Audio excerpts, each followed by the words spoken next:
საღამოშვიდობისა თქვენ უყურებთ თეორემას, მე სალომე უგულავა ვარ. დღეს გადაცემის პირველ ნაწილში ვანო მერაბიშვილის საქმეზე ვისაუბრებთ, რომელიც ბოლო დღეების ყველაზე აქტუალური თემაა. საქმეს განსაკუთრებულ მნიშვნელობას ისცემს, რომ სტრასბურგის სასამართლომ ადამიანის უფლებათა კონვენციის მე-18 მუხლის დარღვევა დაადგინა. მერაბიშვილის საქმემდე სტრასბურგის სასამართლოს პრაქტიკაში სულ 6 შემთხვევა იყო, როდესაც მათ კონვენციის ამ მუხლის დარღვევა გამოავლინა. სასამართლომ ასევე პარალელი გაავლო ლუცენკოსა და ტიმოშენკოს საქმეებთან და მიუთითა, რომ მერაბიშვილის წინასწარი პატიმრობა უკანონო მიზნებსაც ისახავდა. რას ნიშნავს ეს გადაწყვეტილება მერაბიშვილისთვის და საქართველოს ხელისუფლებისთვის? ამ თემაზე დღეს ჩვენ სტუმრებთან ერთად ვისაუბრებთ. ჩემი სტუმარია თამარ ჩერგოლეიშვილი, ტაბულას დირექტორი, შოთა უტიაშვილი, შინაგან საქმეთა სამინისტროს ანალიტიკური დეპარტამენტის ყოფილი უფროსი, გიორგი მშვენიერაძე, საქართველოს დემოკრატიული ინიციატივის წარმომადგენელი და თამარ თომაშვილი, თავისუფალი უნივერსიტეტიდან. სანამ ჩემ სტუმრებთან გადავალ, ჩვენ ჩაგვერთვება ვანო მერაბიშვილის ადვოკატი ოთარ კახიძე. ოთარ, მოგესალმებით. მოგესალმებით, სალომე, მივესალმებით ტელემაყურებელს და თქვენ სტუმრებს. დიდი მადლობა მობრძანებისთვის. პირველ რიგში მინდა გკითხოთ საქართველოს ხელისუფლების რეაქციაზე. ისინი ამბობენ, რომ თქვენ არასწორ ინტერპრეტაციას უკეთებთ სტრასბურგის სასამართლოს გადაწყვეტილებას. ალბათ თქვენ უსმინეთ კახი კალაძეს დღეს, რომელმაც თქვა, რომ პირიქით სტრასბურგის სასამართლოს გადაწყვეტილებამ დაადასტურა, რომ ვანო მერაბიშვილი არის კანონიერად პატიმრობაში. რას უპასუხებდით მას? ისინი ძირითადად აპელირებენ იმ მუხლებზე, რომელიც ვერ მოიგო ვანო მერაბიშვილმა სასამართლოში, საუბარია თავდაპირველად მისი პატიმრობის გამოცხადებაზე, მაისის გადაწყვეტილებას გულისხმობ. ეგ არასწორი ინტერპრეტაცია, ცალკე აღებული არ მოხდა 5-1 მუხლის დარღვევის დადგენა, მაგრამ მოხდა უარესი, მოხდა 5-1 მუხლის დარღვევის დადგენა მე-18 მუხლთან. ეხა ეს იურიდიული ძალიან რთული, ჩახლართული წინადადება, რომ გადავთარგმნოთ ადამიანურ ენაზე. სასამართლომ მიიჩნია, რომ თავდაპირველად, როდესაც პატიმრობა შეეფარდა, კონვენციით გათვალისწინებული მიზნები მოიყვანა სასამართლომ გადაწყვეტილებაში და ეს მიზნები დაასაბუთა, მაგრამ 2013 წლის დეკემბრის ინციდენტმა მანამდე შეფასებული პოლიტიკური კონტექსტის გათვალისწინებით და საერთაშორისო ორგანიზაციების, სხვადასხვა პირების შეფასებების გათვალისწინებით, ანუ რამდენიმე მტკიცებულებით და ამას შემდგომ საფუძვლად დაედო, უკვე დაემატა ციხიდან გაყვანის ეპიზოდი, რომელიც თლიანად გაიზიარა ამ შემთხვევაში ჩვენი მიწოდებული არგუმენტაცია და ფაქტები, ვინაიდან ხელისუფლებას სათქმელი არაფერი ჰქონდა. კერძოდ ის, რომ მთავარმა პროკურორმა გაიყვანა ვანო მერაბიშვილი საკნიდან და ცდილობდა მისგან ინფორმაციის გამოძალვას, შანტაჟისა და სეწოლის გზით ყოფილ პრეზიდენტზე და პარტიის თავმჯდომარეზე და შემდგომ ამ ინციდენტის ჩაფარცხვას ცდილობდნენ, ცალსახად ეწინააღმდეგებოდნენ გამოძიებას პრემიერ-მინისტრი და სასჯელახსოვრების მინისტრი. ანუ მთელი სახელმწიფო სტრუქტურები, პროკურატურა, სასჯელახსოვრების სამინისტრო და პრემიერ-მინისტრი, ანუ მთავრობის მეთაური, ფორმალური მაინც იყვნენ ჩართული ამ საქმის ჩაფარცხვაში და თავად ჩაიდინეს დანაშაული. ანუ ეს არის რაც გამოიკვეთა გადაწყვეტილებიდან. შესაბამისად, სასამართლომ მიიჩნია, რომ დაირღვა კონვენციის მე-18 მუხლი გულისხმობს იმას, რომ არ შეიძლება კონვენციით გათვალისწინებული უფლება, ამ შემთხვევაში თავისუფლების და ხელშეუხებლობის უფლება შეზღუდო სხვა მიზნით, გარდა იმისა, რაც კონვენციაშია თავად გათვალისწინებული და თქვა, რომ მერაბიშვილის პატიმრობა ემსახურებოდა სწორედ აი ამ შეფარულ განზრახვას, ამ შემთხვევაში პოლიტიკურად იყო მოტივირებული, ასე ითარგმნება, ვინაიდან როდესაც ოპოზიციური პარტიის გენერალურ მდივანს ყოფილ პრემიერ-მინისტრს გაიყვან ციხიდან თავარი პროკურორი და მას ზეწოლას განახორციელებს, რომ ინფორმაცია მიიღო პარტიის თავმჯდომარეზე და მე ამ ყველაფერს ფარცხავს პრემიერ-მინისტრი და სასჯელახსოვრების მინისტრი, ეს არის პოლიტიკური მოტივაციის აშკარა დადასტურება. ოთარ, აქვე კითხავთ, ზუსტად ამაზე სვავდნენ აქცენტს მანანა კობახიძემაც ისაუბრა, რომ არსად ტექსტში არ წერია ეს სიტყვები, რომ აქ იყო პოლიტიკური მოტივები და ამას რომ უპასუხოთ, იმიტომ რომ მაყურებელი ზოგჯერ იბნევა, როდესაც ისმენს ორი მხრიდან ურთიერთგამომრიცხავ განცხადებას. არა, მაყურებელმა პოლიტიკური მოტივები რას ნიშნავს, არც ევროკონვენციაში არ წერია და არც არ წერია საერთოდ ეს სასამართლოს გადაწყვეტილებებში ეს არ წერია. ეს წერია უკვე ევროსაბჭოს რეზოლუციაში, რომელიც პოლიტიკური პატიმრის დეფინიციას განმარტავს და იქ არის მითითება, რომ თუ არის ეს საქმე პოლიტიკურად მოტივირებული, თუ არის ეს დისკრიმინაციული, ანუ სხვა პირებს სხვაგვარად თუ ექცევიან და ამას ვთქვათ ცალკე მიდგომა თუ აქვს ამ ერთი პირის მიმართ, ანუ ის კრიტერიუმები ჩამოწერილი რაც პოლიტიკურ პატიმარს უკავშირდება. პოლიტიკური мотиваცია რა არის, ეს უნდა განსაჯოს თავად პოლიტიკურმა საზოგადოებამ. თუ ესე იგი ხელისუფლების უმაღლესი თანამდებობის პირები პოლიტიკურ ოპონენტზე ცდილობენ ინფორმაციის მიღებას არალეგიტიმური გზებით და ამისთვის ყავთ კაცი ციხეში და შემდგომ ამ ინფორმაციას ძალავენ, ეს არის პოლიტიკური мотиваცია. სახელმწიფო ზოგადად მოქმედებს ან სამართლებრივი ლეგიტიმური ინტერესებით, ან პოლიტიკური ინტერესებით, ან ორივეთი ერთად. ამ შემთხვევაში სამართლებრივი და ლეგიტიმური მიზნები მათ არ ამოძრავებდათ, ეს სასამართლომ ცალსახად დაადგინა. პატიმრობას არ შეიძლება ჰქონდეს მიზანი, რომ პოლიტიკურ ოპონენტზე ინფორმაცია გამოსძალო და ეუბნებოდა რაღაც ოფშორული ანგარიშების ნომერი მითხარი, თუ გინდა რომ ნორმალურად მოგექცნენ. და ამავე დროს კიდევ ერთ მომენტს მინდა ხაზი გაუსვა, რომ თუ ესე არის და ამ შემთხვევაში გაგათავისუფლებთო, თუ ესე მოიქცევი, ამ შემთხვევაში გაგათავისუფლებთო, რაც ნიშნავს იმ საზოგადოებად გაგიშვებთო, ანუ არ ქონდათ მართლმსაჯულების აღსრულების ინტერესი მერაბიშვილის მიმართ, მათი ვთქვათ თავარი სამიზნე იყო მიხეილ სააკაშვილი და მასზე სურდათ ინფორმაციის შეგროვება. ანუ აქ პოლიტიკური мотиваცია რა არის, თავად მაყურებელმა განსაჯოს. არის თუ არა ეს პოლიტიკური мотиваციის დადასტურება, როცა აი მთელი სახელმწიფო ვერტიკალი არის აი ამ უკანონობაში ჩართული. ეხლა სხვა საკითხია თავად პოლიტიკური პატიმარი რო არ წერია, ეხლა ეს არ წერია არც ამ გადაწყვეტილებაში და არც იმ გადაწყვეტილებებში, რომელზეც მიუთითა სტრასბურგის სასამართლომ გულისხმობ ლუცენკოს და ტიმოშენკოს საქმეებს, არც იქ არ წერია რომ პოლიტიკური პატიმრები არიან, მაგრამ მე-18 მუხლის დადგენა მე-5-ის პირველთან, როდესაც საქმე ეხება პოლიტიკოს, ეს არის უკვე თალსახად პოლიტიკური мотиваციის დადასტურება. ეს ყველა ნორმალურმა იურისტმა იცის.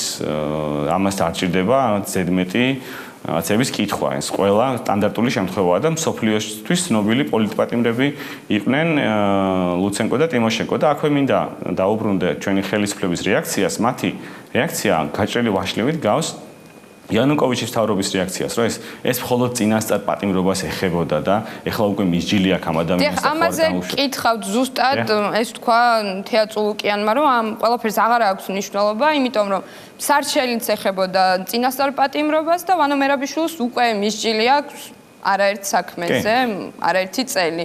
და ამ ყველაფერს უკვე აღარ აქვს მნიშვნელობა, თუმცა ისინი მაინც აპირებენ გასაჩივრებას ამ გადაწყვეტილებას. ამაზე რომ ვისაუბროთ, რა მნიშვნელობა აქვს უკვე როდესაც ვანო მერაბიშვილს ამ შემთხვევაში მისჯილი აქვს პატიმრობა. ანუ ეხლა როგორი სურათი გვაქვს?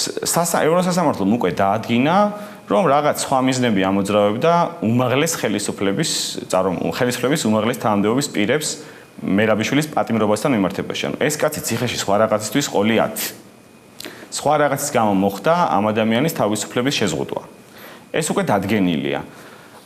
ეხლა, როდესაც პროკურორი ჩვენებას ძალავს ჯემს გადააცემს ყოფილ პრემიერ-მინისტრს და გაიყვანს ციხიდან და მერე ბოდიში ჟარგონისთვის აკაჩავებს მას, ესე რომ იქცევა მთავარი პროკურორი და პრემიერ-მინისტრი ამის გახმაურების შემდგომ 15 წუთში რომ გამოდის და ფსიქოთერაპევტთან ამისამართებს პირს, ვინც დანაშაულის შესახებ ინფორმაცია მიაწოდა და მერე სასამართლოს მინისტრი გვთავაზობს 3 სხვადასხვა ტყუილს ერთმანეთთან შეუთავსებელს, ეს უკვე მიანიშნებს, რომ რაღაც თლად წესრიგში არ არის ჩვენს სამართლებრივ სისტემაში, ხო? ანუ ობიექტური თვალით შევხედოთ, ხო? ანუ რაღაცა ძალიან ცუდი რაღაცა ხდება, ხო? ანუ მთავარი პროკურორი ესე იქცევა და მერე გამოდის, რომ ეს პატიმრობას თურმე ამისთვის შეუფარდებიათ. ეს არის მე-18, მე-5-1 ნიშნავს, რომ თავდაპირველი პატიმრობიდან მოყოლებული ეს მიზნებს არ ემთხვეოდა პატიმრობის, როგორც გამოავლინა ეს დეკემბრის ინციდენტმა.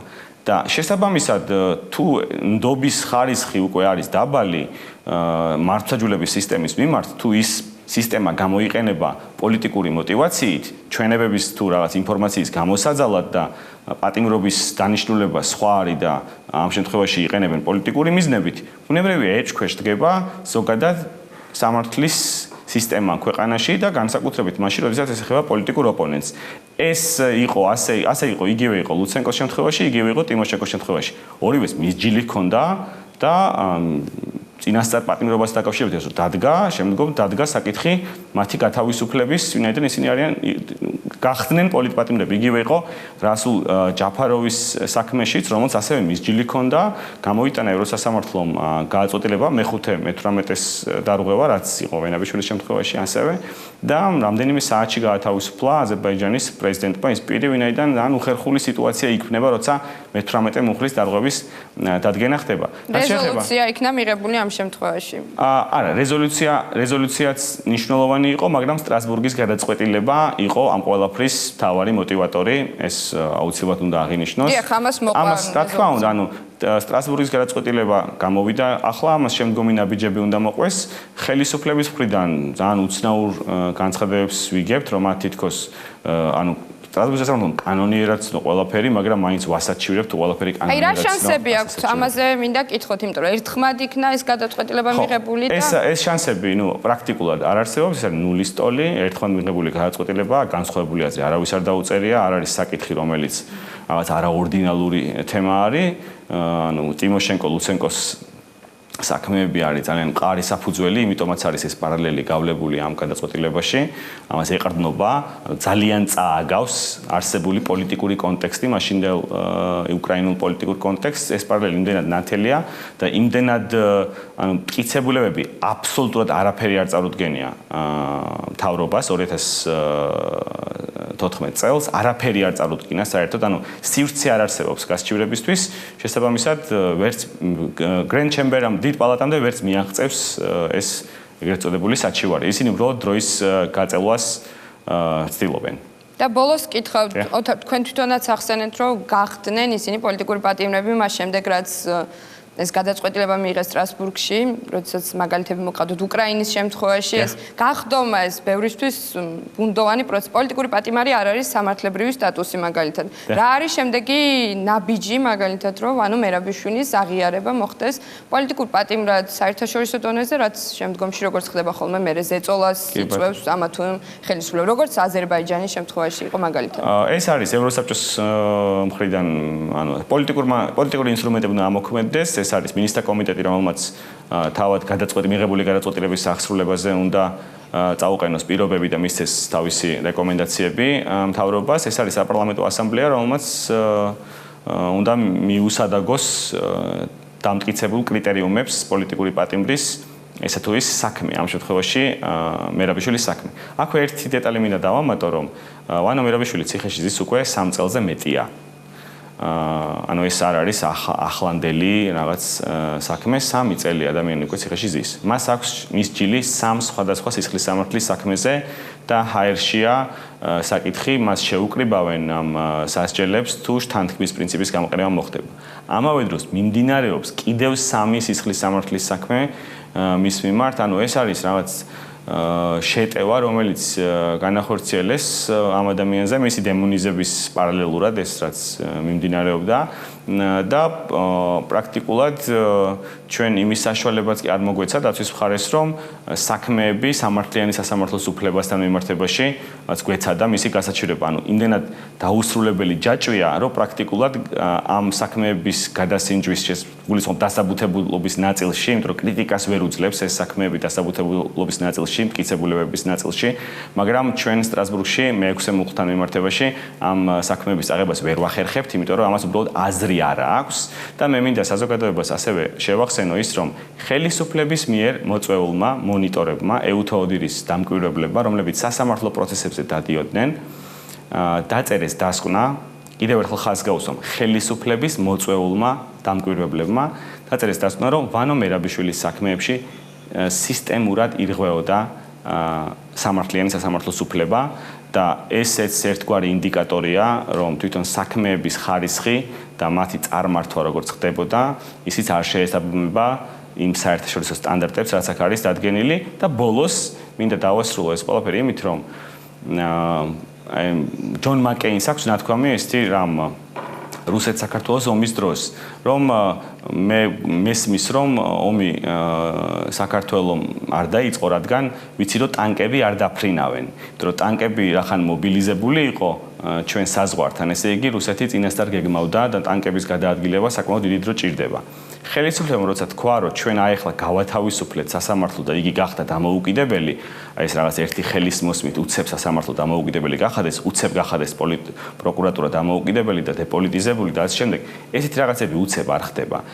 მე მინდა ვთქვა, რომ ამ ხელისუფლების ცვლილების შემდგომ და მე დარწმუნებული ვარ, რომ ეს აუცილებლად მოხდება მშვიდობიანად კონსტიტუციური ვადების დაცვით არჩევნებზე 8 ოქტომბერს,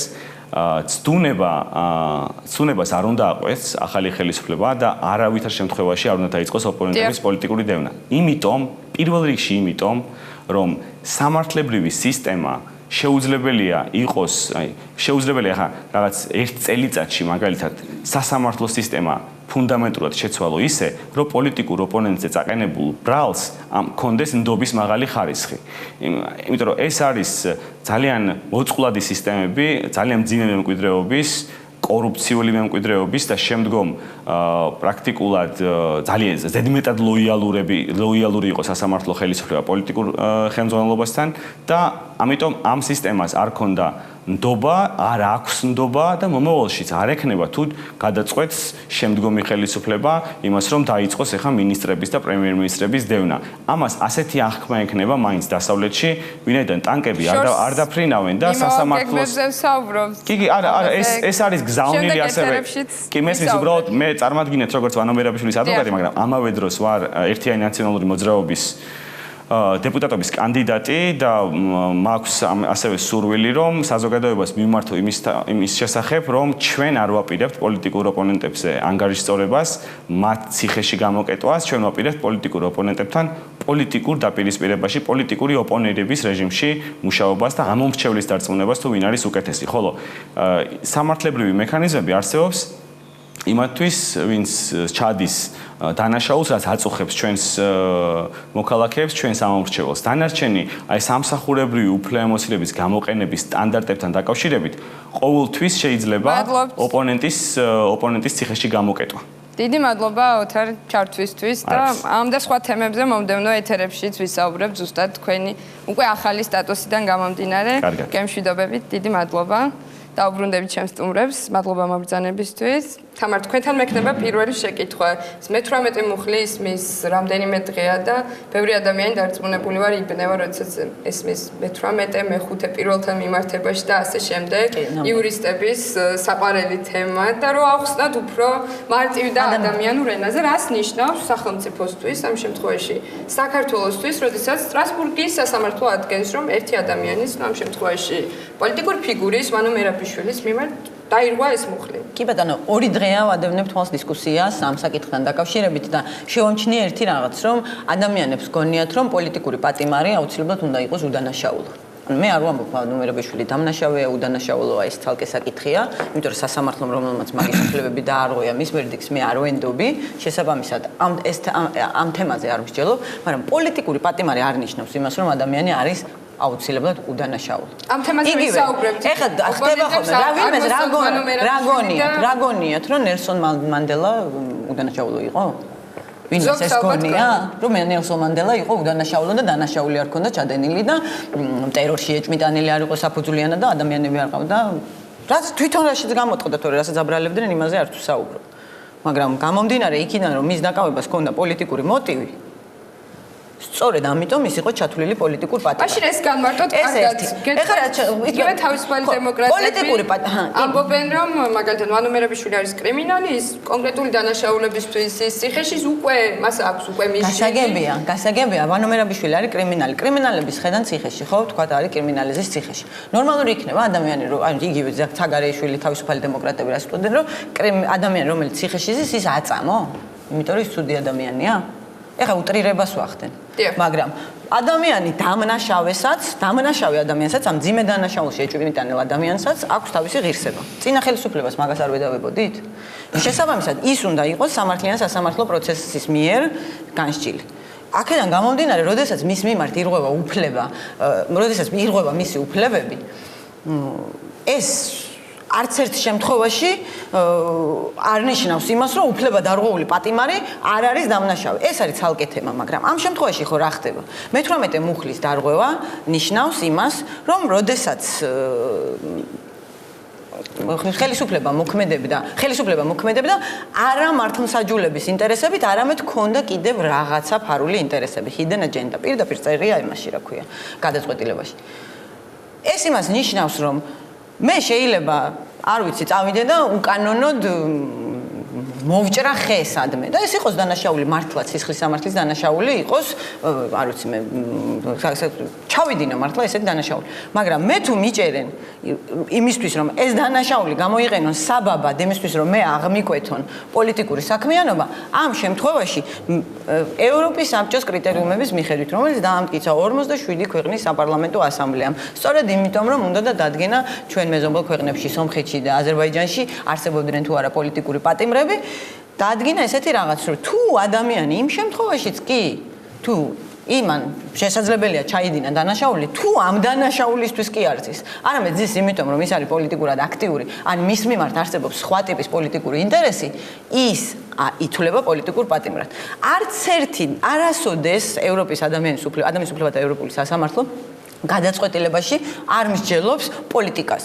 პოლიტიკა არ არის სასამართლოს საქმე. თუმცა მიმოხილული იყო მთელი კონტექსტი. მაგრამ არ მსჯელობს, არ იღებს, არ განიხილავს, მაგრამ უბრალოდ ხედველობაში იღებს პოლიტიკურ კონტექსტს, ეს წერია იქ გამეთი და ვანო მერაბიშვილის შემთხვევაში კიდევ ერთი თავისებურება ის გამოიკვეთა, რომ მარტო მისი პოლიტიკური აქტივობა კი არ იყო მისი დაკავების და მისი ციხეში ანუ პატიმრობის მიზეზი. არამედ ისიც იყო, რომ კიდევ სხვა პოლიტიკური ინტერესი ჰქონდათ. ანუ ადამიანურ ენაზე რო ვთქვათ, ადამიანის უფლებათა ევროპულმა სასამართლომ დაადგინა რომ გადმოვთარგმნო, რომ საქართველოს ხელისუფლებას იმდენად მაღალი ინტერესი ჰქონდა, რომ მიხეილ სააკაშვილი, მათი მთავარი პოლიტიკური ოპონენტი იმ დროს ციხეში ჩაესვა, რომ მზად იყო ვანო მერაბიშვილთან წასულიყო გარიგებაზე, გამოიყვანა ის ციხიდან, ტომარა გადმოფარებული, ჩემმა საქმემ მიიყვანა ესაუბრენ, ანუ თან გენერალურმა მთავარმა პროკურორმა გამოიყვანა, ხო, ეს ხო ის არ არის, რა ქვია, კიდე რო იქ რაღაცა ციხის ადმინისტრაცია მოიქცა ცუდად ვანო მერაბიშვილს, მთავარმა პროკურორმა გამოიყვანა ციხიდან ტომარა გადაფარებული და იქ რაღაცას ევაჭრებოდა იმაზე, რომ რაღაც დაებრალებინა მიხეილ სააკაშვილისთვის ჟვანიას მკვლელობა, ყოფილი პრემიერ-მინისტრის მკვლელობა და კიდე რაღაცა ემხილებინა მისი საიდუმლო ანგარიშები. ანუ კიდე მეორე მოტივიც გამოიკვეთა, გარდა იმისა, რომ პოლიტიკური კონტექსტი მიიღო მხედველობაში ადამიანის უფლებათა ევროპულმა სასამართლომ. ახლა აქ რა ხდება? ანუ ბიბლიური ისტორიასავით არის რა, გირგვლიანის საქმეზე გახსოვთ, რომ შეთანხმებულად მოქმედებდნენ, ვთქვათ, იქ გენპროკურორი, სასამართლო, აღმასრულებელი ხელისუფლება და ასე შემდეგ. ფაქტობრივად იგივე წერია გაყვანის ინციდენტთან დაკავშირებით, რომ პრემიერ-მინისტრი რომელიც რაღაცა ფსიქიკურად ეს არ გამოიწიეს, ეს ხო ხაზი. გენერალური მთავარი პროკურორი და სწორედ მთელი მთავრობა პირის შეკრა იმაზე, რომ ესე რა ქვია, არ გამოეძიებინათ ეს საქმე. როგორ უნდა გამოეძიებინათ საქმე? ფარცხალაძე უნდა დაესაჯათ? ფარცხალაძე ვიში დავალებით მოქმედებდა, თავის ინიციატივით ხო არ მოქმედებდა. კონკრეტული დავალება ქონდა, შესაბამისად ინტერესიც არ არსებობდა. ანუ ეგ იუსტიციის მინისტრმა აღნიშნა ქალბატონმა, რომ ისე რა ქვია, ვანოს მონაყოლზე დაყრდნობით დაადგინესო მე-18 მუხლი. ვანოს მონაყოლზე დაყრდნობით კი არ დაადგინეს. ხელისუფლების უარგუმენტობაზე დაყრდნობით დაადგინეს, იმიტომ რომ ხელისუფლებამ პასუხი ვერ გასცა. შესაბამისად, ძალიან ზუსტ სტანდარტს იყენებს, ძალიან იშვიათად იქვე აღნიშნავს. ძალიან იშვიათად გამოიყენება ეს რა ქვია, მე-18 მუხლი და ძალიან მაღალი სტანდარტი აქვს ამ შემთხვევაში. ძალიან სიზუსტით უნდა იყოს დარწმუნებული, სიზუსტის მაღალი სტანდარტი აქვს ამ შემთხვევაში. ანუ ხელისუფლების უარგუმენტობამ გადააწყვეტინა სასამართლოს, რომ რასაც ვანო მერაბიშვილი ყვებოდა, იყო მართალი, იმიტომ რომ ძალიან მძიმე ბრალდებას აყენებდა და ამ ბრალდების პასუხად ხელისუფლებას თუ პასუხი არ აქვს, სასამართლოში გონიერი ადამიანები იოლად მიხვდებიან, რომ და ექნებათ საფუძველი საიმისოთ, რომ თქვან, რომ ეს მართლაც იყო უფლებების დარღვევა. ანუ რომ შევაჯამო, პოლიტიკური პატიმარი არ ნიშნავს უდანაშაულო ადამიანს. ეს ერთი პოლიტიკურ პატიმრობაზე არასოდეს არ მსჯელობს სასამართლო, ეს გამომდინარეობს სასამართლოს გადაწყვეტილებიდან, ეს მეორე და მესამე საქართველოსთვის პრობლემაა იმ და ოთომ აღნიშნა, რომ მინისტრთა კომიტეტმა უნდა იმსჯელოს. ეს საერთაშორისო საზოგადოება ისედაც შეთანხმებულია ფაქტობრივად იმაზე, რომ პოლიტიკური მოტივები იკვეთებოდა. არ ვიცი კონკრეტულად ვანო მერაბიშვილის შემთხვევაში იყო თუ არა ეუთოს ექსპერტების მიერ აღნიშნული დარღვევების შესახებ და იგივე პოლიტიკური მოტივის შესახებ, მაგრამ ეუთოს ოდირმა გააკეთა თუ არ ვწდები ექსპერტებმა რომლებიც ესწრებოდნენ სასამართლო პროცესს, ძალიან ესეთი კვალიფიციური დასკვნა, სადაც ღიად არის საუბარი, მაგრამ ახალი კი არ მომხდარა ახლა. ერთადერთი ის არის, რომ ევროპულმა სასამართლომ, რომელიც არის ჩვენთვის და ევროპის საბჭოს წევრი ქვეყნებისთვის უმაღლესი სასამართლო, დადო გადაწყვეტილება, რომლიდანაც გამომდინარეობს, კიდევ ერთხელ დამტკიცდა, რომ ამ ქვეყანაში არიან პოლიტიკური პატიმრები. კიდევ ერთხელ ვამბობ, არავითარ შემთხვევაში, იგივე ნელსონ მანდელას მაგალითიც რომ ამბობ, არავითარ შემთხვევაში ეს ავტომატურად ამას არ ნიშნავს. უბრალოდ ერთი ეს არის, რომ ვანო მერაბიშვილის სასამართლო ისე წარიმართა, რომ მისი უფლებები ირღვეოდა და შესაბამისად ამ სასამართლო პროცესის მიმართ ნდობა არის რთული. მადლობ, თამარ, დაგიბრუნდებით. მეორე თამართან გადავალ, თქვენი რეაქციაც შევამჩნია, როდესაც ვსაუბრობდით სამართლებრივი სტატუსის საერთაშორისო აღიარებული რამდენად არსებობს პოლიტიკური პატიმრის. ეს იყო ერთ-ერთი საკითხი, რომელმაც დაბნეულობა გამოიწვია. ხელისუფლების წარმომადგენლები იღებდნენ ტექსტს და ამბობდნენ, რომ აქ არსად წერია პოლიტიკური პატიმარი და იგივე ოთარიან სხვები საუბრობდნენ იმაზე, რომ ეს მთელი კონტექსტი და ასევე პარალელი, როგორც ლუცენკოსთან, ასევე ტიმოშენკოსთან და ეს ყველაფერი ერთობლიობაში მიუთითებდა ამ საქმის პოლიტიკურ მოტივებზე და ასე იკითხებოდა გადაწყვეტილება. იურისტებიც გამოვიდნენ და ამბობდნენ, რომ არ არსებობს რაღაც საერთაშორისო მიღებული სტანდარტი, გარდა ევროპის საბჭოს საპარლამენტო ასამბლეის დადგენის სტანდარტებისა, თუმცა საუბრობდნენ იმაზე, რომ ამას არ აქვს სამართლებრივი ძალა. ამაზე რომ ისაუბროთ, რას ნიშნავს პოლიტიკური პატიმრის სტატუსი ზუსტად ამ გადაწყვეტილებასთან მიმართებაში, როგორ ყალიბდება, ასე ვთქვათ, ეს სტატუსი. კაი ბატონო, მე ვეცდები ცოტა შეიძლება გზლად გამომივიდეს, მაგრამ ალბათ ვეცადოთ მარტივად. მარტივად ვეცდები. ერთი რაც შეიძლება ევროსასამართლოს გადაწყვეტილებებში დავინახოთ, რომელიც ეხება უკრაინას, რუსეთს და საქართველოს დღესდღეობით, სხვა საქმეებზე არ მექნება საუბარი და არც რაოდენობა რამდენია, აშკარად ყველა სამივე ასე ვთქვათ ქვეყანაში სასამართლო ლაპარაკობს პოლიტიკურ კონტექსტზე.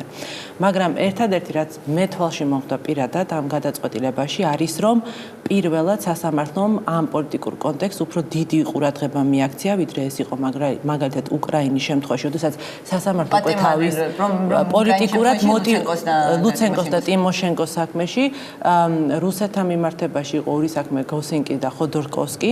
აქ ერთ საქმეში დაადგინა სასამართლომ, რო იყო ასევე მე-18 მუხლის დარღვევა. განსხვავება, რაც მე მომხდა თვალში ამ გადაწყვეტილებაში არის, რომ სასამართლომ როდესაც თავის შეფასებას აკეთებდა 102 და 103 პარაგრაფებით, ხა ჩვენ გვიყვარს იურისტებს ამ პარაგრაფებით ლაპარაკი, მან გაითვალისწინა ეს კონტექსტი და კონკრეტულად მოყვა ფაქტობრივი გარემოებები, რაც იყო ამ პოლიტიკურ კონტექსტთან დაკავშირებული, მათ შორის ვანო ბერაბიშვილის გენერალური მდივნის როლი, რაც ხდებოდა 2012 წლის მოვლენებთან დაკავშირებით, რატომ იყო სიტუაცია, თქვა, დამძიმებული. ამის მერე მართალია სასამართლო გადადის კონკრეტულ მაგალითზე, რომელიც არის დეკემბრის ინციდენტი და ამბობს, რომ ამ ინციდენტიდან გამომდინარე უნდა დავადგინოთ ჩვენ რომ ფაქტიურად მოხდა გაყვანასგულისხმობ პირის მიმართ უფლებების დარღვევა, მაგრამ ერთი რაც არის ჩემი აზრით ყველაზე მნიშვნელოვანი და თამარ მახსენდა ეს ფაქტი არის, რომ სასამართლო ყველა გადაწყვეტილებაში, სადაც დარღვევა დაადგინა, სადაც არ დაადგინა დარღვევა, ამბობს, რომ მე ვერ ვიმსჯელებ მარტო არასამთავრობო და საერთაშორისო ორგანიზაციების ანგარიშებზე. მაგალითად, იგივე საპარლამენტო ასამბლეას აქვს საუბარი, რომ იყო დევნა პოლიტიკური ნიშნით 2015 წელს, როდესაც გამოვიდა ძალიან კონკრეტული რეზოლუცია, იქ იყო ნახსენი, რომ ეს დევნა მიმდინარეობს მათ შორის ოპოზიციური პარტიის წარმომადგენლებზე. სასამართლომ თქვა, ამას მივიღებ მხედველობაში, მაგრამ ყველა საქმეში ამბობს, რომ მე მჭირდება კონკრეტული ფაქტი, იმიტომ რომ მტკიცების მაღალი სტანდარტი მაქვს და რაღაც კონკრეტულ ფაქტს უნდა მივაბა ეს პოლიტიკური კონტექსტი. ტიმოშენკოს შემთხვევაში ეს იყო, რომ ტიმოშენკო დასაჯეს პოლიტიკური კონტექსტის მიღმა, ასევე იმის გამო, როგორ იქცეოდა სასამართლოზე, რომ თქვაც წინააღმდეგობას უწევდა სასამართლოს, ანუ ეს კონტექსტი აიღო სასამართლომ. ლუცენკოს შემთხვევაში ეს იყო მისი გამოსვლა მედიაში. ჩვენ ამ საქმეში კონკრეტულად სასამართლომ აიღო ის ფაქტი, გაყვანის ფაქტი ვანო მერაბიშვილის, რომელიც აჩვენებს, როგორც ასე რომ თქვათ, უტყუარი მტკიცებულება, იმიტომ რომ სასამართლოს როგორც თამარმაც აღნიშნა, აქ მაღალი სტანდარტი, როდესაც მე-18 მუხლზე საუბრობს და უჭირდება, რაც მთავარია, ასევე გამცხადებელზეა მტკიცების ტვირთი. ამიტომ მან უნდა დაინახოს, რომ პოლიტიკური კონტექსტის გარდა, აი ეს განსხვავებული მოტივი რომ არსებობს და მიბმული ამ პოლიტიკურ კონტექსტთან, ამის მტკიცებულება ჭირდება.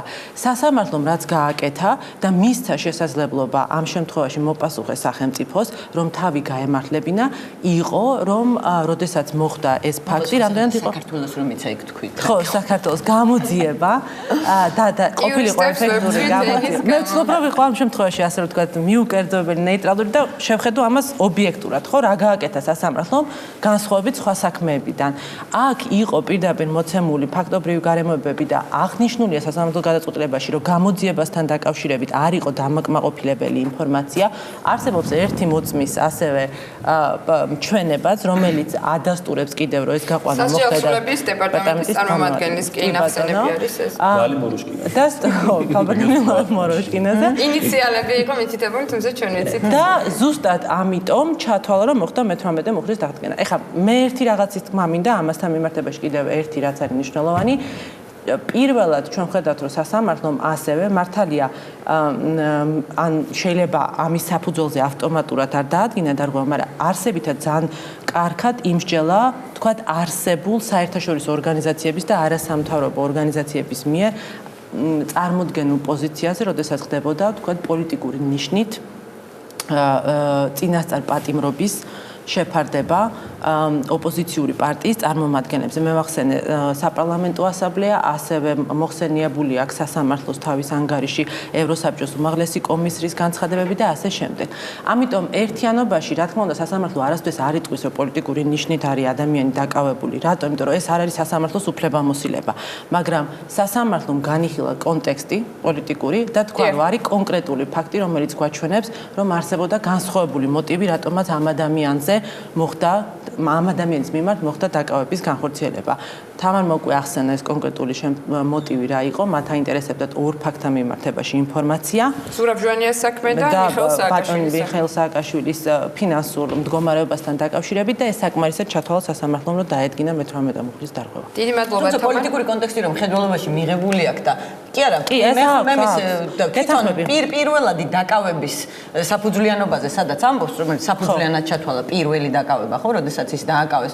იქვე უცითებს, რომ კი, ამ შემთხვევაში ეს მუხლი არ დარღვეულა, პირველადი დაკავებით დასაბუთებული იყო. მაგრამ ეს იმას არ ნიშნავს, რომ ეს მუხლი არ დაირღვა ერთობლიობაში მე-18 მუხლთან, იმიტომ რომ კაპლიკანტი ლაპარაკობს იმაზე, რომ პოლიტიკური მოტივით ხდებოდა და დააკავეს ის. გიორგი, თქვენთან გადმოვალ გავაგრძელებ იმ თემას, რაც ეხება პოლიტიკური პატიმრის სტატუსს. რა არის კრიტერიუმები, რასაც იღებენ ამ შემთხვევაში? მე ვახსენე ევროსაბჭოს საპარლამენტო ასამბლეის კრიტერიუმები და თქვენი აზრით თუ შეესაბამება ვანო მერაბიშვილი ამ კრიტერიუმებს.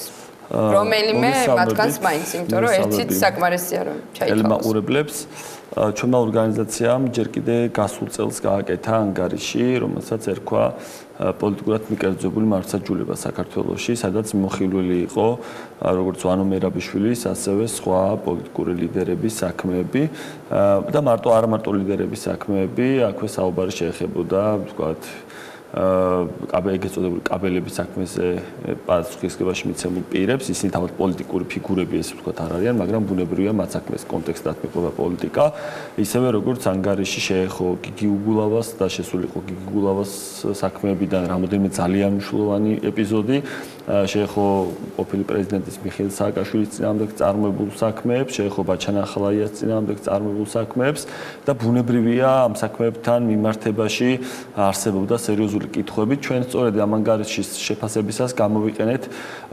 საპარლამენტო ასამბლეის მიერ გაკეთებული, მიღებული 1900 რეზოლუცია, რომელთაც განსაზღვრული არის 2012 წელს ოქტომბერში არის მიღებული ეს რეზოლუცია, რომელთაც განსაზღვრული არის ის ძირითადი კრიტერიუმები, 5 კრიტერიუმია, რომლის მიხედვითაც შესაძლებელია პირის მდგომარეობა შეფასდეს როგორც პოლიტიკური პატიმრის. აი ეს კარგად რო ახსოვთ ზუსტად თამარ მათისაუბრი, რამდენად აქვს მნიშვნელობა ამ შემთხვევაში, რომ ჩამოთვალოთ ასევე მაყურებლისთვის უშუალოდ პირის ბრალეულობას, როცა საუბარია ხელისუფლების ტექსტები არანორმატიული ენით ახსნა რა შემთხვევებზეა საუბარი. პირველი შემთხვევა შეგვიძლია მივიჩნიოთ, როდესაც პირის დაკავება და დაპატიმრება მოხდა კონვენციით გათვალისწინებული უფლებების ხელყოფით დარღვევის გამო, მაგალითად შეიძლება ეს იყოს პირისადმი გამოხატვის თავისუფლების შეზღუდვა, შესაძლებელია იყოს პირისადმი რწმენის თავისუფლების შეზღუდვა, ამოტივებით აკავებ პირს, რომ მან არის სარგებლოს აღნიშნული უფლებებით, ერთ-ერთი პირველი კრიტერიუმი სწორედ ეს არის და რომელსაც ერთვის ამავდროულად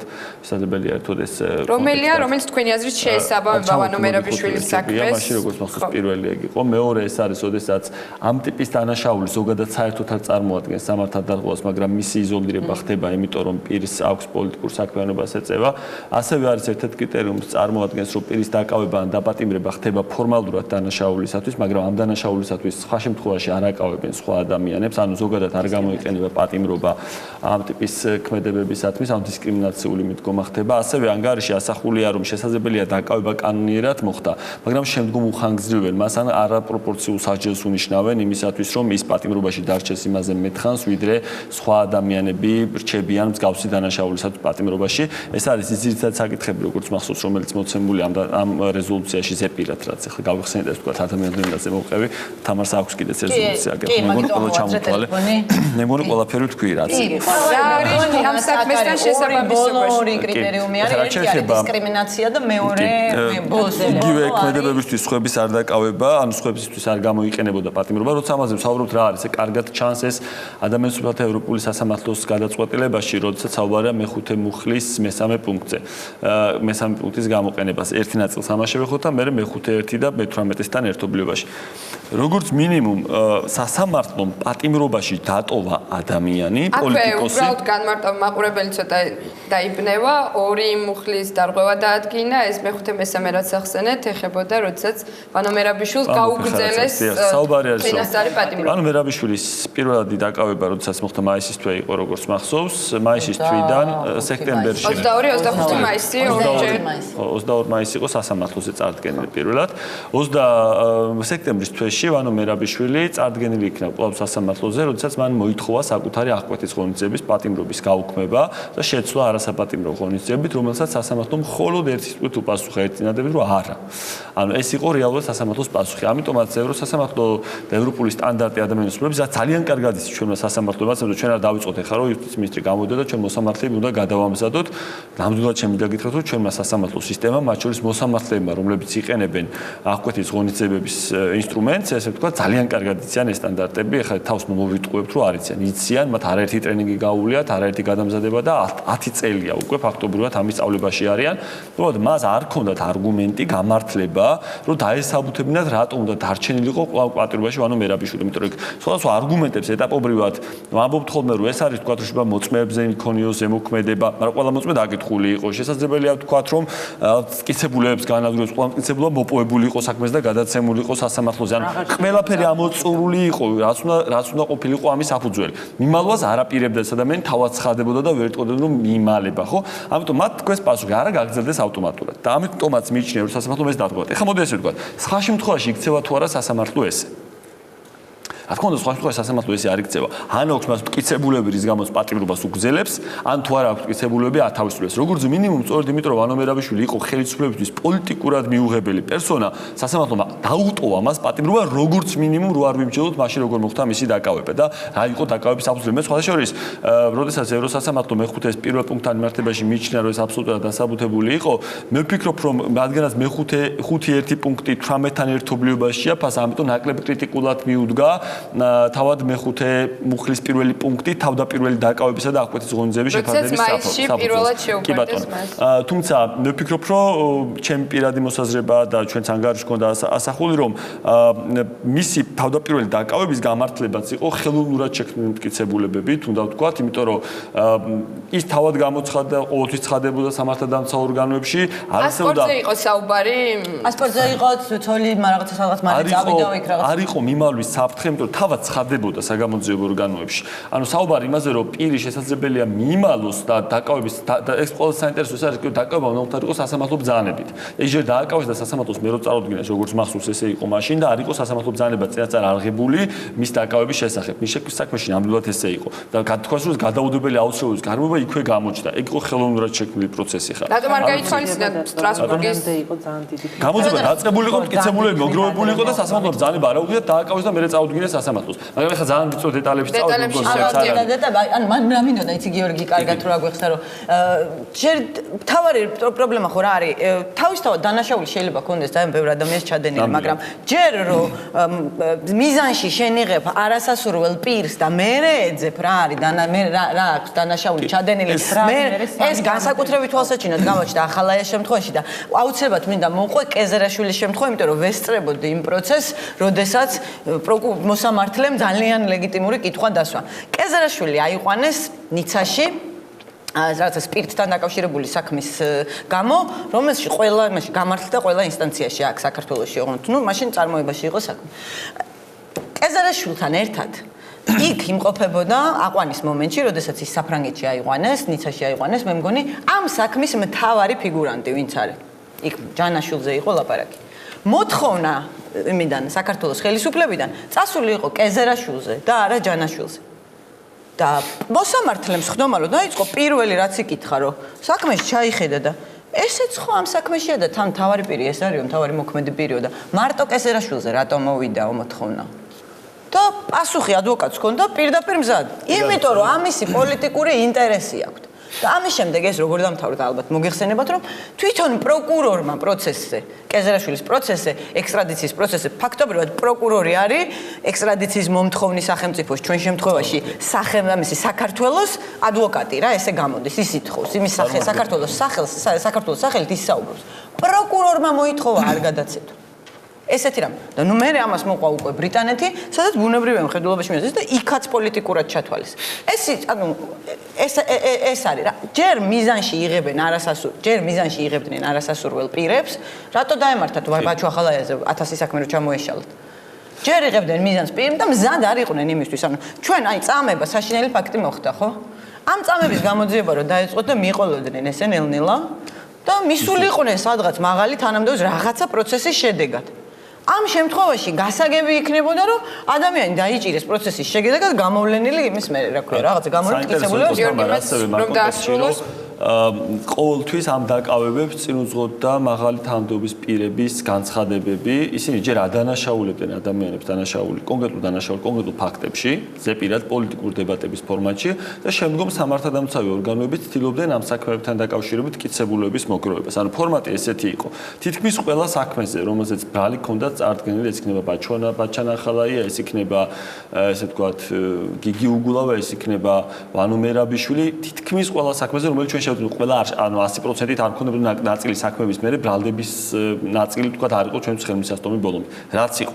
ყველგან წინ უძღოდა ჯერ პოლიტიკური განცხადებები, 1-2 თვით-ადრე იქნებოდა პრემიერ-მინისტრის მიერ ან სხვა პირის მიერ და შემდგომ ხდებოდა სამართალდამცავი ორგანოების მიერ რეაგირება. და ერთი საკითხი რაც მინდა ასევე დავაზუსტო, ეს არის რა იყო ეს გადაწყვეტილება თვითონ რაც მივიღეთ ვერ ვიმჯერეთ მის სამართლებრივ დეტალებზე და ეს არითმეტიკაში გადაიყვანა ხელისუფლებამ რაც არის ყველაზე სამარცხვინო იმიტომ რომ თვლის რომ 3-დან 2 მოვიგეთ 1 წავაგეთ რაღაც კალკულაციას აკეთებს და ეს პატარა ბავშვები რო გაერთობიან რაღაც რიცხვებით 3 უფრო მეტია თუ 2 ამან გარშემო არის დაკავებული სახელმწიფოს მიერ დაირღვა ადამიანის უფლებები რაც დაადასტურა ადამიანის უფლებები ნუ ისინი ამბობენ უკაცრავად გაგაწყვეტნებთ რომ შევაჯამო რომ თავარი რაც იყო რომ ვანო მერაბიშვილი შეფარდება წინასწარი პატიმრობის იყო კანონიერი მათი არგუმენტი ეს არის თავარი არის რომ სახელმწიფო ადამიანის უფლებებს არ უნდა არღვევდეს ხა გაუფასურება როგორც ადამიანის პარლამენტის თავმჯდომარე მეცადა რომ პროცესუალური უფლებები იყო და დააკნინა თითქოს ამ საპროცესო უფლებები იყო და არ იყო მატერიალური თუ რა უნდა ეთქვა არ ვიცი ან იმაზე აპელირება რომ ეს ესე იგი 2-დან 3 ჩვენ მოვიგეთ და 2 იმან მოიგო და ეს 2 არ იყო მნიშვნელოვანი ეს არის აბსოლუტურად სხვა ფორმატში გადატანა მაგრამ ეს არის მხოლოდ დასაწყისი იმიტომ რომ მე ვიცნობ სხვა საქმეებსაც. ეს იყო ყველაზე მეტნაკლებად საეჭვო საქმე რა მოხდებოდა. საშინელ გადაწყვეტილებებს მივიღებთ გაცილებით დარწმუნებული ვარ უგულავა საქმეზე, შინაარსობრივ ხარ. ეხლა საქმეზე მინდოდა ახალაია საქმეზეც. მე არ ვიცი არის თუ არა წაღებული ეს საქმე, ვიცი უფრო სწორად, მაგრამ როგორ არ წაღებული არ ვიცი, მაგრამ რაც მე მაქვს ამ საქმეებში ნანახი. აი, უბრალოდ იქ არის სრულიად ეს არის ყველაზე ბილი საკითხი ესე ვთქვათ რა. იქ ხდება კოშმარი. დაწყებული იმით რომ აი მაგალითად ბევრჯერ მithქვამს ამ ეთერში და ისეც და ვიტყვი. მაგალითად გიგი უგულავას ერთ-ერთი ბრად როცა წაუყენეს თებერვლის თვეში გამოცემული ბრძანების გამო 2009 წლის თებერვალში გამოცაო ბრძანება და უკანონოა ბრძანებაო და არ ღვევდაო წესებსო, იმიტომ რომ 2009 წლის დეკემბერში მიღებულ კანონს არ შეესაბამებოდა. არ ხუმრობ ხალხო ეს წერია ბრალდების დადგენილებაში, რომ 11 თვით ადრე უნდა გამოეცრო გიგი უგულავას, რაც დაწერდა კანონში პარლამენტი და წინასწარ შეესაბამებინა თუმცა საკუთარი ბრძანება ამ კანონისა. ბრალდებაში წერია ეს.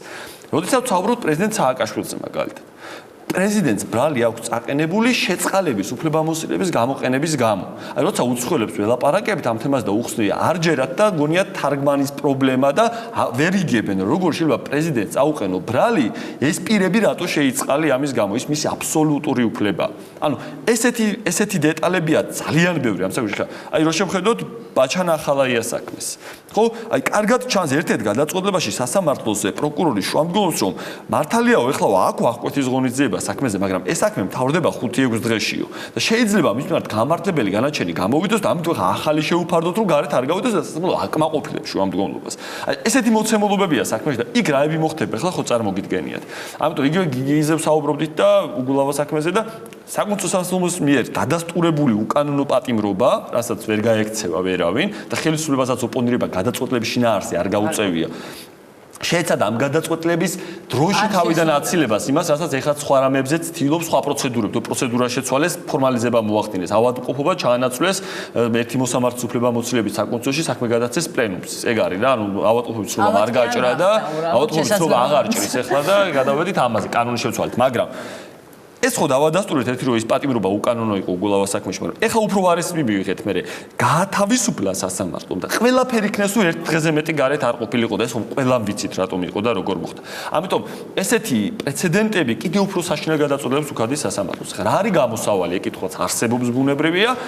ეს არის რომ პრეზიდენტმა უნდა დაანებოს რაღაც პოლიტიკურ კეკლუს თავი ამორჩევლის წინაშე, რომ ის რაღაც დაელოდება კაბელების საქმეზე 3 ინსტანციას და მერე მიიღებს მის ძვირფას გადაწყვეტილებას. გადაწყვეტილება უწოდა გამოეხმაურა პრეზიდენტს. ამას ხო, მაგრამ კაბელების საქმეზე ავიღოთ მაგალითად პირობითად. ამბობს რომ მე პატივს ვცემ სასამართლოს და დაველოდები 3 ინსტანციას, ხო? რომელ სასამართლოს ცემს პატივს, რომელიც ესეთ საქმეებს იხილავს? ანუ სასამართლოს პატივის ცემა და როცა უზენაესი სასამართლო რო იტყვის რომ დამნაშავეაო, მე რო შეიწყალებს უზენაესაც აღარ ცემს პატივს თუ რა უნდა ამით რო თქვას ვერ გავიგე. მეორე მხრივ დილემის წინაშე დგას, იმიტომ რომ თუ არსებობს პრეცედენტი რომ შეწყალების გამო პრეზიდენტს ბრალი წაუყენეს, მანო რო შეიწყალოს ახლა ვანო მერაბიშვილი რო შეიწყალოს, დიდი შანსია რომ სინგსინგში გაუშვა. თუ არ შეიწყალებს შეიძლება თვითონ რამეზე გასult ის არ შეიწყალებს. რამდენად პოპულარული იქნება პრეზიდენტი პოპულარულ გადაწყვეტილებებს იღებენ და ვანო მერაბიშვილი არ არის ესეთი. არა, ხო და მაგას ვამბობ. პრეზიდენტმა საკუთარი ამორჩევის წინაშე პოლიტიკურ კეკლუს ჯობია თავი დაანებოს, იმიტომ რომ საბოლოო ჯამში ამ საქმეებზე მიღებული გადაწყვეტილებები საქართველოს მოხდება ძალიან სულ სიტუაციაში. თუკი ჩვენ ერთხელაც სამუდამოდ გვინდა რომ რაღაც ნული ავიღოთ საწყისა და ვთქვათ რომ აი რაც ოთო საუბრობდა და მე მომწონს ზოგადად პოლიტიკოსები როცა ამბობენ რომ ისინი აღარ იცდებიან წინა ხელისუფლების წარმომადგენლების პოლიტიკური ოპონენტებისადმი ხელოვნურად ბრალდებების შექმნას და მათ შორის იმ ბრალდებებზე რომლებიც საეჭვოა საერთოდ საქმეების აღებას სწორია მესიჯია ეს იმიტომ რომ ჩვენ რაღაც წერტილი უნდა ავიღოთ ხო წერტილი უნდა ავიღოთ რაღაც მანდელა რომ ხო ესე ჩვენს საკუთარ ბატონს ბალეშიკობა დაახლოებით ეს იყო რომ გამოვიდნენ და საქართველოს ეგ უნდა ვქნა თუ ეს არ გაკეთდა ამ ქვეყანაში და ამ ადამიანების შეწყალება არ მოხდა მიუხედავად ეს დამნაშავად მიაჩნია არ განიხილება დღეს მან თქვა რომ არ განიხილება ვანო მერაბიშვილის მისმა პრესპიკერმა უბრალოდ დამერწმუნეთ ამით ძალიან დააზიანებს თელ სახელმწიფოს იმიტომ არა რომ მე ვანო მერაბიშვილის მეხოტბე ვარ ან ბაჩანახელას მეხოტბე ვარ თუმცა ჩემმა მეგობრებმა და აქ ყოფა ადამიანებიც იციან რომ მე და ბაჩო ძალიან ცუდი ურთიერთობა გქონდა ერთმანეთში მაგრამ ეს ანიშნავს იმას რაიმენაირად რომ მე რადგანაც ვიღაცა ცუდი ურთიერთობა მქონდა ან ვიღაცა არ მომწონდა ან მომწონდა დღეს გამოვიდე და დავიწყო პოზიტორობა რომ ისინი ცუდები არიან თავისუფალი დემოკრატები ვიძახო რომ ჩემთვის ყოველთვის დამნაშავეები იქნებიან და ციხეში უნდა იჯდეს. აი ამ კითხვით მინდა გადავიდე ზუსტად ბატონ შოთასთან თქვენ რითი ახსნით ასეთ დამოკიდებულებას იგივე თავისუფალი დემოკრატებს როდესაც ვსაუბრობთ მათ თავად აქვთ ეს პრობლემა ასე რომ ვთქვათ კაბელების საქმე ყველასთვის ცნობილია და ისინი თავად ლაპარაკობენ რომ ეს არის პოლიტიკურად მოტივირებული საქმე და უწოდებენ თავის მეგობრებს მათი მეგობრებს კოლეგებს რომ მე მგონია რომ განათლების პრობლემასთან გვაქვს საქმე განათლების პრობლემასთან ისინი თვლიან რომ ვანო მერაბიშვილი არის დამნაშავე არ შეიძლება ესეთი რამე თქვას ადამიანმა იმიტომ რომ არ ნიშნავს პოლიტიკური პატიმარი დამნაშავეს ხალხო არ დაუდანაშაულოს არ ბატონ შოთას ვათქმევინოს და აუცილებლად მოგცემთ თქვენ ყველა სიტყვას იმიტომ რომ მეორე არგუმენტია ეს ისმის რომ ვანო მერაბიშვილს უკვე მისჯილი აქვს რაღაც საქმეებისთვის და აღარ არის მნიშვნელოვანი წინასწარ პატიმრობასთან დაკავშირებული დარღვევები და ადამიანებს აქვს სხვადასხვა პრიორიტეტები ერთია სამართლებრივი დარღვევები დარღვევები ვიღაცებისგან უფრო მნიშვნელოვანია ის თუ უშუალოდ რა დააშავა მათი აზრით ვანო მერაბიშვილმა და ის უკვე არის ციხეში და ისინი თვლიან რომ ის არ იმსახურებს პოლიტიკურად მოტივირებულმა სასამართლომ რაც დაადგინა, ანუ ამას იღებს. ეს არის მათი პოზიცია ასე რომ. ცხადია რომ ვანო მერაბიშვილის მიმართ ყველა ადამიანს ექნება განსხვავებული შეხედულება, ხო? უბრალოდ უკვე შეიძლება ითქვას რომ არსებობს საქართველოს ტერიტორიაზე ყველაზე უფრო მაგარი ლეგიტიმაციის მქონე სასამართლოს გაწყვეტილება, რომელშიც ის არის de facto მოხსენიებული როგორც პოლიტიკური პატიმარი. ხა ეს მოწონს გია თაგაიშვილს თუ არ მოწონს, ეს არის უკვე დამდგარი ფაქტი. მათ შეუძლიათ გვერდზე გადონ თავის პოლიტიკური სიმპათიები, მაგრამ ამ სასამართლოს გაწყვეტილებას, რომელიც არის ამ კონტინენტზე ყველაზე უფრო ავტორიტეტული სასამართლო, ჩვენ ყველამ პატრიოტად ვწერთ. სასამართლოს გაწყვეტილება არის ძალიან სასახა. და ეხლა მათი არგუმენტი რომ მარტო ჩვენებიანი პოლიტიკური პატიმრებიდან სხვები არავინ, ან რომ ვინმე იმსახურებს ციხეში ჯდომას და არ უნდა გამოვიდეს ციხიდან, რაც არ უნდა მის წინააღმდეგ უფლებები დაირღვას, არის სრულიად მიუღებელი, ხო? ეხლა მე რომ ვკითხოთ, რომ აიღოთ საქართველოს შინაგან საქმეთა მინისტრები, რა ვიცი, ბოლო 20 წლის განმავლობაში ამ მოქმედამდე, თუ ამ მინისტრებიდან ვინმე არ იმსახურებს ციხეში ჯდომას და ვინმე რამე გავაკეთებ ამ ქვეყნისათვის, ერთ-ერთი იყო ვანო მერაბიშვილი, ხო? სხვა და არც ერთი არ არის ციხეში დაასრულებული არასოდეს, თუ არ ვწდები რა. ძალიან მოკლე გამონაკლისის გარდა ანუ მერაბიშვილს კარგი რომელიც უკვე 3 წელიწადზე მეტია ციხეში ისეთი ბრალდებებით და მისჩილი ისეთ სასამართლოს მიერ ისეთი პოლიტიკური სისტემის პირობებში რომელიც აპრიორი არ აძლევს მას სამართლიანი სასამართლოს გარანტიას ხო ხა ამ კუთხით უნდა რა განსხვავება კაბელების საქმესა და ამ საქმეს შორის ხო ხა კაბელების საქმეში უბრალოდ გამოსწორ ხელისუფლებას უნდა რომ დასაჯოს ეს ხალხი პოლიტიკური მოტივების გამო ხო მერაბიშვილის შემთხვევაშიც არის ცალსახად რომ რაც წერია სასამართლოს ადგილების გაწყვეტილებაში რომ მას სურს დასაჯოს მერაბიშვილის სხვა პოლიტიკური მოტივების გამო. მაგრამ ეხლა თავისუფალ დემოკრატების რეაქცია არ არის საინტერესო არავისთვის. საინტერესო ხელისუფლების რეაქცია, იმიტომ რომ ძალიან საინტერესოდ შეიცვალა ხელისუფლების დამოკიდებულება. ეხლა მე ჩემ პირადი ურთიერთობის გამო ვარ მერაბიშვილთან ძალიან ინტერესად ვველოდებოდი ამ განაჩენს. და ცხადია რომ არავინ არ უცდეთ რა მოხდებოდა და პირველად როცა მივხვდი რომ კარგად მიდიოდა საქმე ეს იყო თია წულუკიანის მიერ განაჩენის გამოცხადების წინა დღეს გაკეთებული განცხადებებით. მაინც არ გამოუშვებთ. როცა წულუკია ვთქვა მაინც არ გამოუშვებთ ეს არის რიგითი პატრონაჟი რიგითი საქმეო და არანაირი გავლენა ამას არ ექნება ჩვენს საქმეში. და მივხვდი რომ ესე რაღაც სულად ფაქტს აქვს. და მართლაც მეორე დღეს 12 საათზე გამოცხადა გაწყვეტილება და იყო ისტერიკა. წულუკიანის და სხვების მხრიდან და დაიწყეს ამაზე ლაპარაკი რომ არის გაიმორეს წინა დღეს თეესირებას არის მოქმედებს მის მომავალზე. საჩივრებენ რაც არ მე თქვეს რომ ეს და რა ქვია მე თქვეს რომ სასამართლო დაეყრდნა მხოლოდ მერაბიშვილის ჩვენებასო ისე შორს არ წავიდნენ რომ თქვა ბრალი დაედოთ რომ სასამართლო ნაციონალებს დაგუცასრულებდა მაგრამ ბევრი წელს აღარ დააკლდათ და მე რა სწორად თქვეს რომ გავასაჩივრებთ. ნუ ხა სად გავასაჩივრებენ ამაზე უბრალოდ მოგვი ლაპარაკეს და ახლა მართლა თეორიულად შეიძლება რომ გასაჩივრდეს მაგრამ პრაქტიკულად ამის შანსი ნულის ტოლია. მე ეტყობა ვიღაცა აზრიანმა უთხრათ რომ სისრულეს მუშადი ხართ, ხა სტრასბურგის საწოლებას გავასაჩივრებ და არალეგიტიმურია და ლაპარაკობთ სისრულეებს და იმავე საღამოს ასე ვთქვათ ამოტრიალეს პლასტიკა და ყველამ დაიწყო ერთ-ერთი ტექსტები ლაპარაკი რომ ნაციონალური მოძრაობა შოკში ჩავარდა ამ განწყობილების მიღების შემდეგ. შოკში ჩავარდა.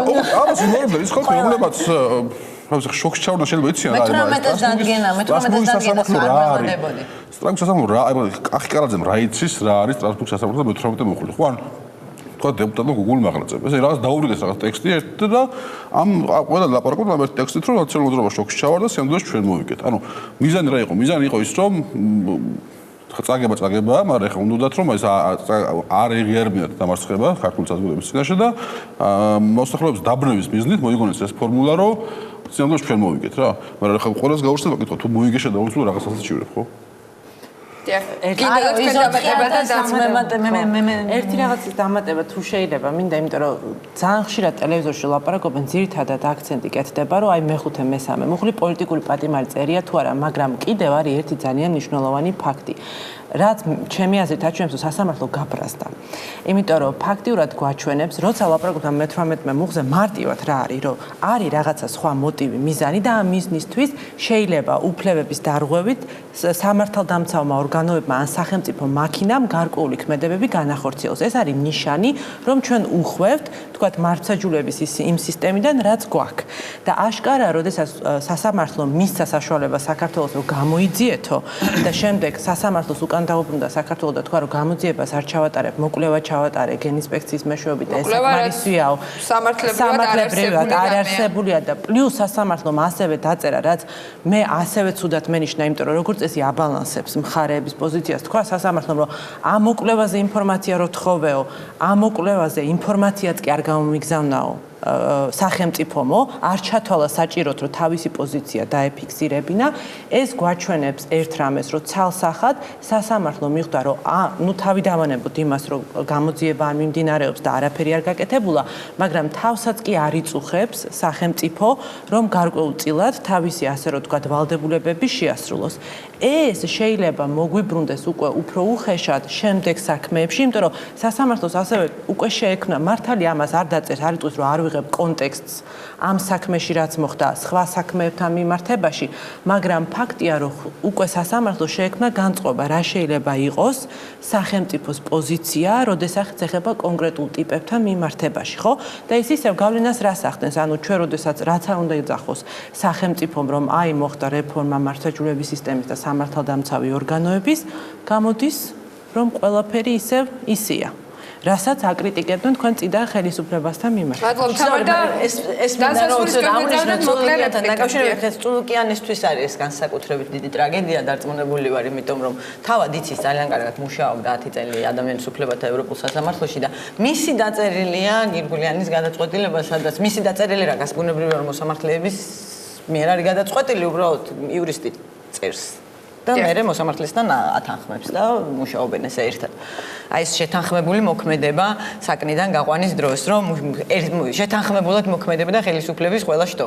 ამ შემთხვევაშიც, ანუ სასამართლომდე საქმე ბუნებრივი, ამ შემთხვევაშიც ხელისუფლების ყველა შტო, წულუკიანის ხელისუფლების ყველა შტო მოქმედებდა ზუსტად ესევე შეთანხმებულად. რაც თვითონ დაწერა წინა ხელისუფლებაზე, რომელიც ძულს იგივე დაემართა თვითონ ახლა.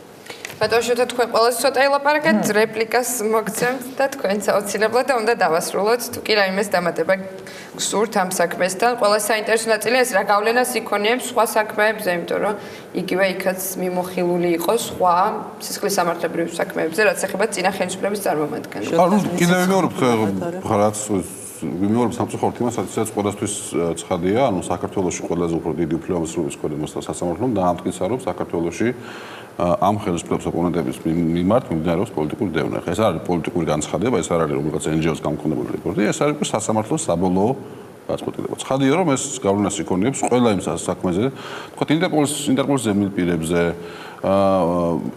იმ საქმეებზე, რომელიც სხვადასხვა ევროპულ ქვეყნებში მიმდინარეობს საქართველოს ყოფილი ხელისუფლების მაღალჩინოსების წინააღმდეგ და ზოგადად ეს არის განაჩენი, რომელიც გამოუტანს ქართულ მართლმსაჯულების სისტემას. ხო, ამ განაჩენში რომ რა წერია ის, რომ ამ პოლიტიკური კონტექსტის გათვალისწინებით ეს სასამართლო ასეთ ადამიანებს ვერ განსჭის სამართლიანად.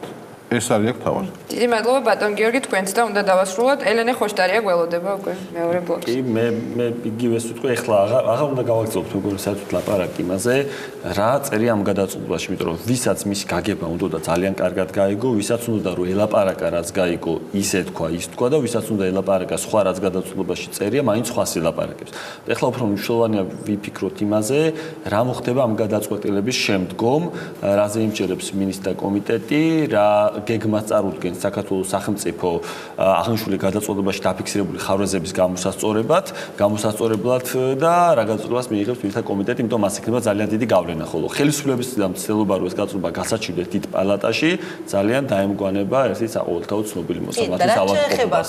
ზოგადად განწყობას, ანუ მე ესეთი რაღაც განწყობა შევეძო, რომ ვანო მენაბიშვილი დემონიზებული პირია რა. ჩვენ გვინახავს აი დემონიზებული ჯგუფები ადამიანების, მაგალითად იეჰოვას მოწმეები. ძალიან ხშირად უჭირთ ხოლმე ადამიანებს დემონიზებულ ჯგუფებზე დისტანცირებას გულისხმობთ. არა, დემონიზებულ პირთან, დემონიზებული პირის დაცვა, იმიტომ რომ აი ეს ხო ცუდია. და ეს ეთყობა საკმაოდ ესე ნეიტრალურ იურისტებსაც დაეთყოთ და არ მიკვირს ეს ადამიანური რაღაცა არის, იმიტომ რომ ბუა და ამაზე როგორ უნდა ვთქვა, რომ განწყობას ეთყობათ, ანუ საუბარს იწყებდნენ იმით, რატო არ იმსახურებს მერაბიშვილი გარეთ გამოსვლას, მაშინ როდესაც აქ ამაზე მსჯელობა საერთოდ არ ყოფილა, ხო? ანუ იწყებდნენ საუბარს არა იმით, რომ რა საშინელება დაემართა სახელმწიფოს, რომ ევროპაში მე-7 кейსი დადგა და საქართველოს ისტორიაში პირველი, როდესაც სასამართლომ მე-18 მუხლის დადგენა დაადგინა, მე-18 ისეთ ქვეყნებში იანუკოვიჩის წინააღმდეგ, პუტინის წინააღმდეგ და ალიევის წინააღმდეგ აქვს ეს დადგენილი, ხო? ანუ ამ რიგში არის საქართველო.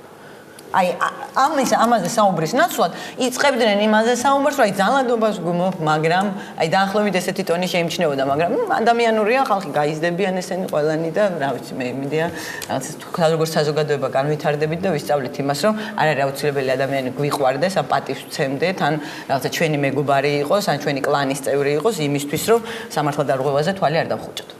მადლობ თამარ, მადლობა ჩემს სტუმრებს.